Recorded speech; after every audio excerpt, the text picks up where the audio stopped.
guys, welcome to the channel. In this video, I want to do a review of Boruto chapter 57, which is called Eida. Now, for those of you who don't know who Eida is an android that was created by Amado. And as it was stated in the last chapter, that Eida is actually stronger than Jigen. And after hearing such words or after knowing such information, one would wonder, how did Amado create such an android?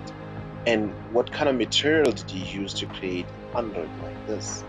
And it's some of the things that one is thinking about. As we enter into this chapter, the first page, we sort of see that Code has arrived in Boru's hideout, where Eida was hidden, or where Eida was stored. Eida's body was stored in those human containers, and we sort of see that Bug was the one who was guiding Code to Eida's body.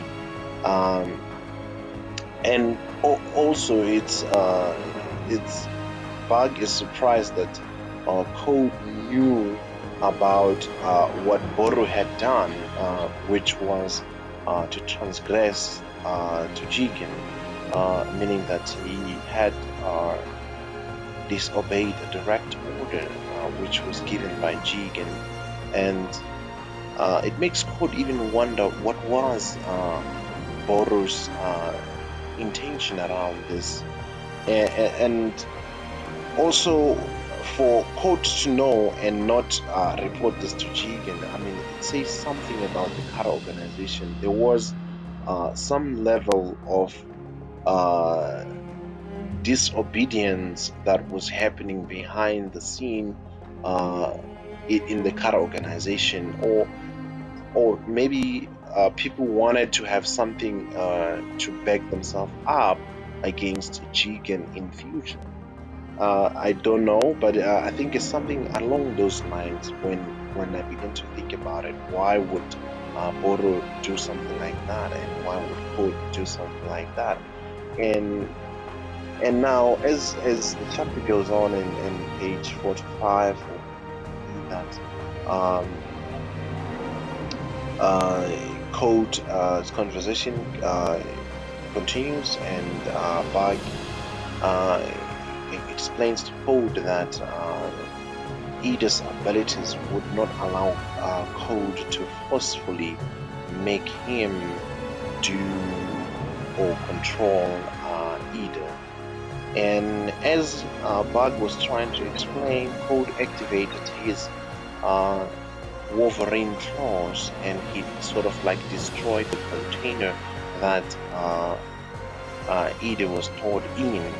And Code, after destroying that, he said that he's gonna ask questions to Eida directly about her abilities. And now, on the other side of the world, we see that there's a 5 Kage summit which is taking place in Konoha, but this time around is done on a teleconferencing communication mechanism, or video conferencing tools which are in Konoha.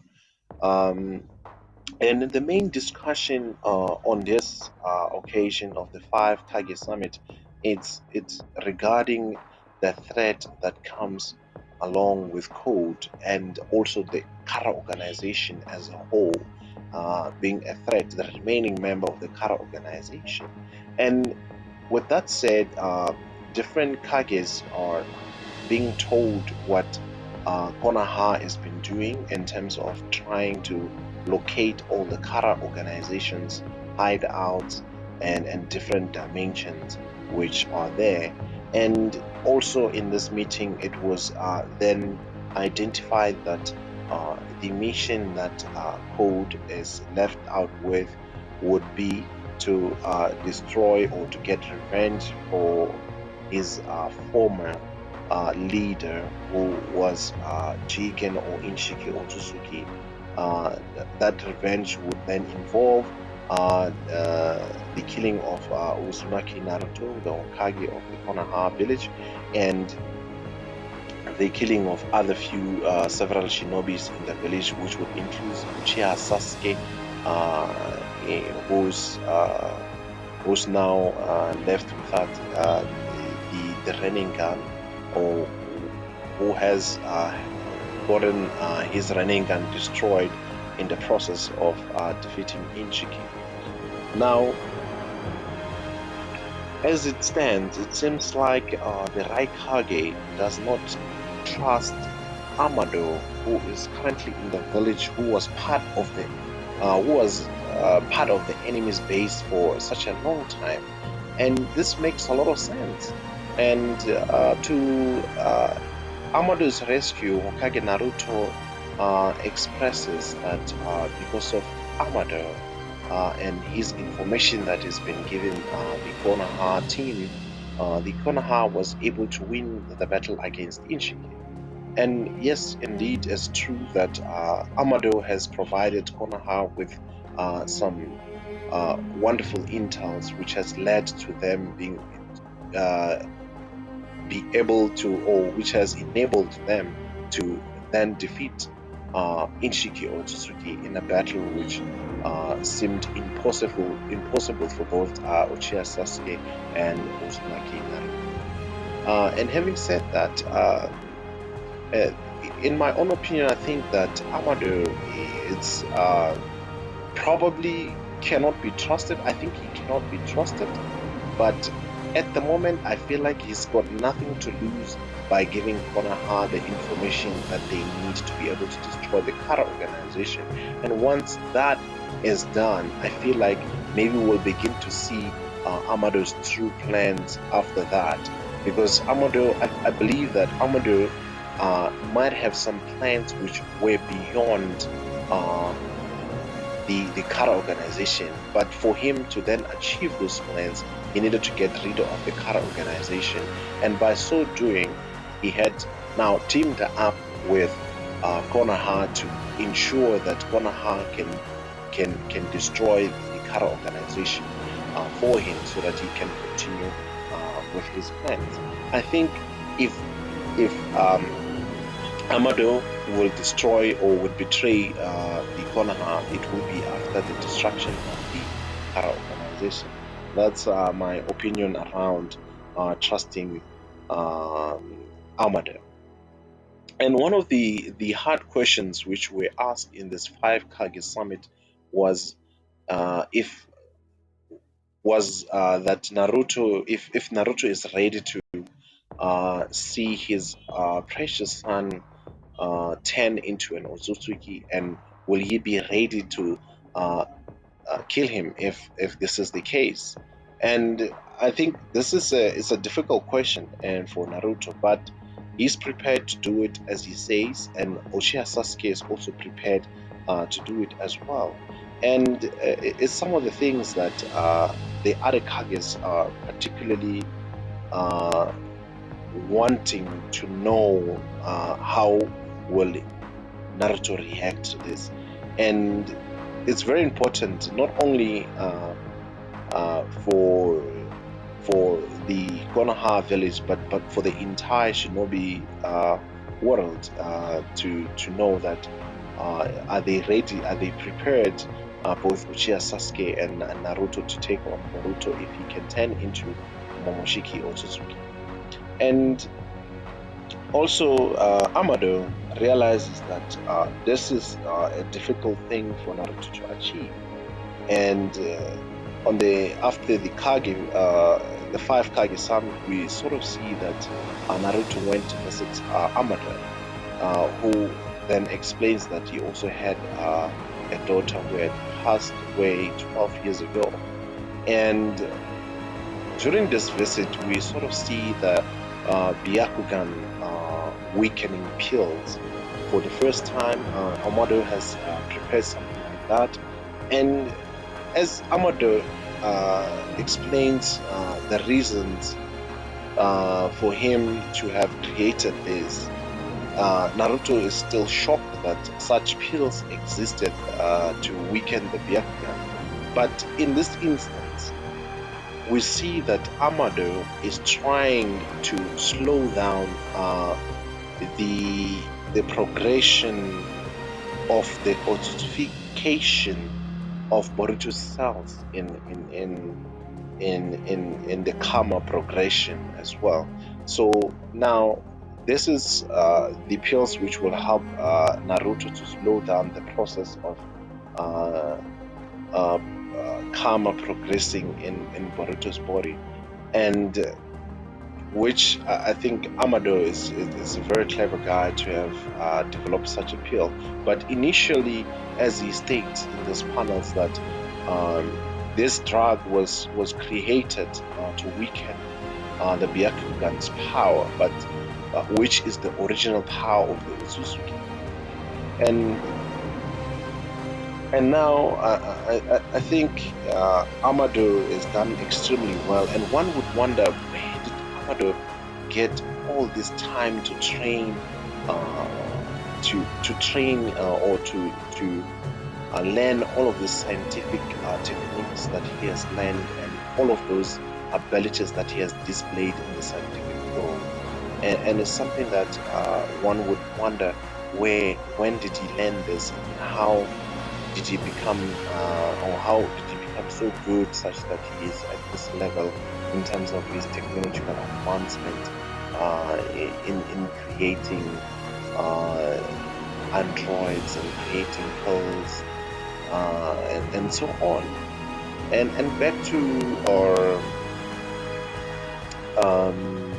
code side, where Eida was awake, or Eida has been awakened, and Code is trying to communicate, and by saying hello to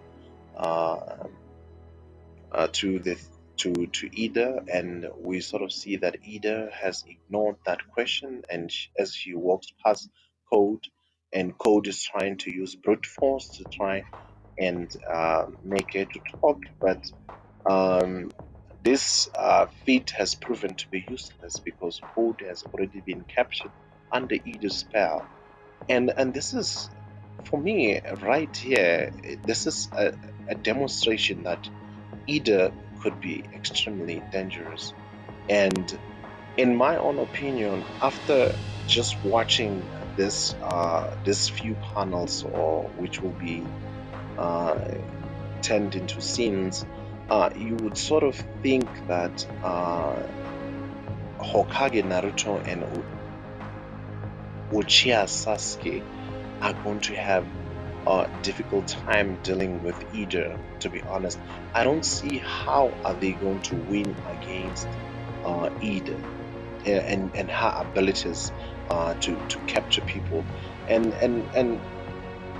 as is explained here, that one of her abilities is to ensure that uh, your heart is captured. Like she steals your heart, and now after she steals your heart, you can no longer do anything.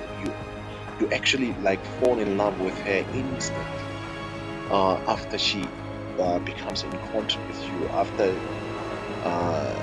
you just look at her. I don't know how exactly this ability worked, but instantly Code was trying to talk to her, and already was in love, and that's one of her abilities, and I think that is a troublesome ability. And another ability that is being presented here is a clairvoyance, which is the ability to know everything that is happening in the planet and in real time, the ability to just know the activities that are happening throughout the entire planet.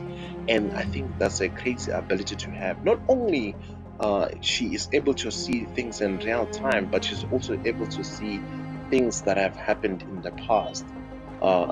and that's why she's able to instantly identify Code's mission, which was explained by Inshiki Otsutsuki, which is to get revenge for Inshiki and to be able to obtain the or to cultivate or create the chakra tree and eat its fruit and become an Otsutsuki.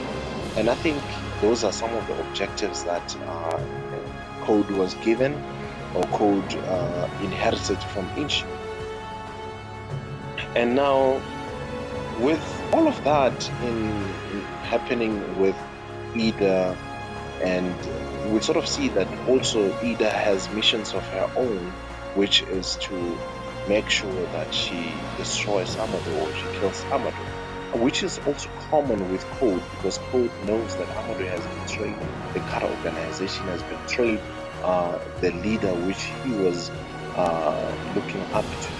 And now Code wants to destroy Amada and Eida wants to destroy Amada. This is what they have in common. And now this is the thing that will make them work together. And also to prove that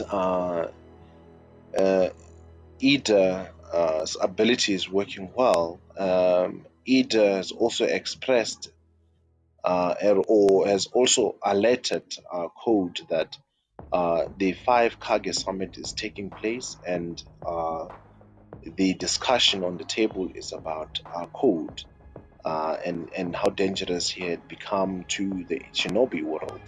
And the entire Shinobi world is preparing for the battle against Code.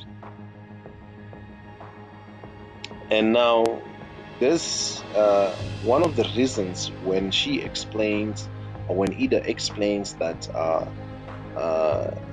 it's important for her, was the fact that Amada had robbed her the ability to fall in love, and because of that she hates Amada so much. But from this ability there is an exception. On the blood relatives, the ability doesn't work on the blood relatives, and also this ability doesn't work against an actual Otsutsuki, meaning that Boruto and Kawaki, who had the Kama cells, this ability wouldn't work against them. But the same cannot be said about Uchiha, Sasuke, and Uzumaki Naruto, who will be at the forefront if ever there's a battle. And I wonder now, who is going to be able to deal with Eida in a battle? This is big news, because now it means that only Kawaki and Uzumaki Boruto can defend the Shinobi world against Eida. If Eida wants to destroy the Shinobi world, it means that Uzumaki Boruto and Kawaki are the only two who can go against Eida. And this is particularly problematic because those two are not yet at the level where they can be at Jigen's level. We all know that it was stipulated that Code, that Eida is stronger than Jigen or Otsutsuki Inshiki. So how will these guys go against someone like that while they still haven't developed the techniques themselves? And I think this is where it's going to be very interesting. And I think that Eida and Code tag team combination is going to be a deadly one. And at the very end, we sort of see that Code and Eida are agreeing that they will work together and they will destroy Amado and of course Konoha in the process of the Shinobi world. And I think this is a deadly combination, and this is the beginning of the new tag team villains for the Shinobi world. But not knowing how long this will last, which I do think that someone other than both Naruto and Sasuke will have to step in to save the Shinobi world. And I think for the very first time, maybe the world will heavily count on Boruto and Kawaki to defend against Code and Ida. And having said that, we know that Ida is looking forward to finding real love. So which would be possible only between Kawaki and Boruto, because those two have the Otsutsuki DNA or karma progression up to maybe about 80%. So I think her abilities will not work on them. So therefore, she's looking forward to see if those guys will have natural feelings for her. But at the same time, I don't know how this is going to work, because if she's planning to kill Amado and the village is not going to let her kill Amado, and she also at the same time her mission is to find true love. So, and the people whom she wants to find true love to are the only people who can stop her in battle. And I think it's gonna be some sort of like a complex situation. But having said that, I think this is an interesting beginning for this new villains in Boruto, and I think it's going to be an interesting time to come. And I hope that everybody has enjoyed this chapter as much as I did. And I think it was a wonderful chapter. I'm beginning to see that Kishimoto is doing some wonderful things after taking over, and I think I look forward to what the future holds for Boruto. And I hope you enjoyed this video. I thank you for staying this long on the channel, and I'll see you